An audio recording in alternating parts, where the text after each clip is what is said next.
Jubilee seat Hydraa hit. Jubilee Hills ఎన్నికల్లో హైడ్రా ఇప్పుడు ఒక ప్రచారాస్త్రంగా మారింది. కాంగ్రెస్ కి ఓటేస్తే బుల్డోజర్ కి హారతిచ్చి మీ ఇల్లు కూలగొట్టమని పిలిచినట్టే అని బీఆర్ఎస్ ఆరోపిస్తే, కారుకి ఓటేస్తే అభివృద్ధిని కాదనుకున్నట్టే అని కౌంటర్ ఇచ్చింది కాంగ్రెస్ పార్టీ.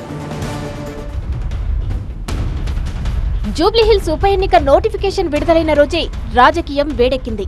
రెహమత్ నగర్ లో బీఆర్ఎస్ అభ్యర్థి మాగంటి సునీతకు మద్దతుగా ప్రచారం నిర్వహించిన బీఆర్ఎస్ ముఖ్య నేతలు కేటీఆర్, హరీష్ రావు హైడ్రా సెంట్రిక్ గా అధికార పార్టీపై విమర్శలు ఎక్కుపెట్టారు.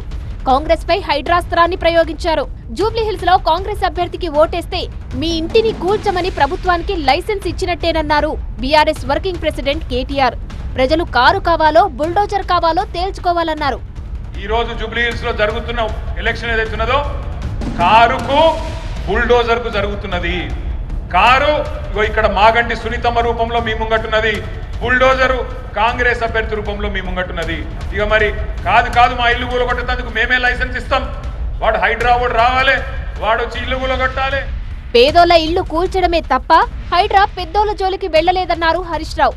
కాంగ్రెస్ కు ఓటేసి కష్టాలు కొని తెచ్చుకోవద్దన్నారు హరీష్ రావు. హైడ్రా పెట్టి పెద్దోళ్ళ ఇల్లు కూలుస్తలేడు, పేదోళ్ళ ఇల్లు కూలుస్తున్నాడు.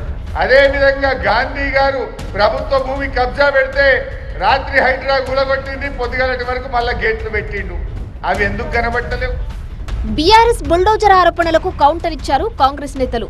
హైడ్రాను భూతంగా చూపే ప్రయత్నం చేస్తున్నారని ఫైర్ అయ్యారు. తాము ఎక్కడా పేదల ఇళ్లను కూల్చలేదన్నారు. ప్రభుత్వ ఆస్తులను కాపాడామన్నారు. జూబ్లీహిల్స్ ప్రజలు బీఆర్ఎస్ చేసే దుష్ప్రచారాన్ని నమ్మొద్దన్నారు. అభివృద్ధి కావాలంటే కాంగ్రెస్ కే ఓటేయాలన్నారు హస్తం పార్టీ నేతలు. మీరు చేసిన బుల్డోజర్ పాలన, మీరు చేసిన విధ్వంసాన్ని ఇంకా తెలంగాణ ప్రజలు కోరుకోరు.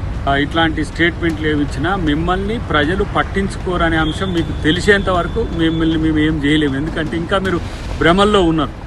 మొత్తానికి జూబ్లీహిల్స్ ఉప ఎన్నిక ప్రచారం హైడ్రా చుట్టూ తిరుగుతుంది. ప్రజలు ఎవరి వాదనతో ఏకీభవిస్తారో చూడాలి మరి.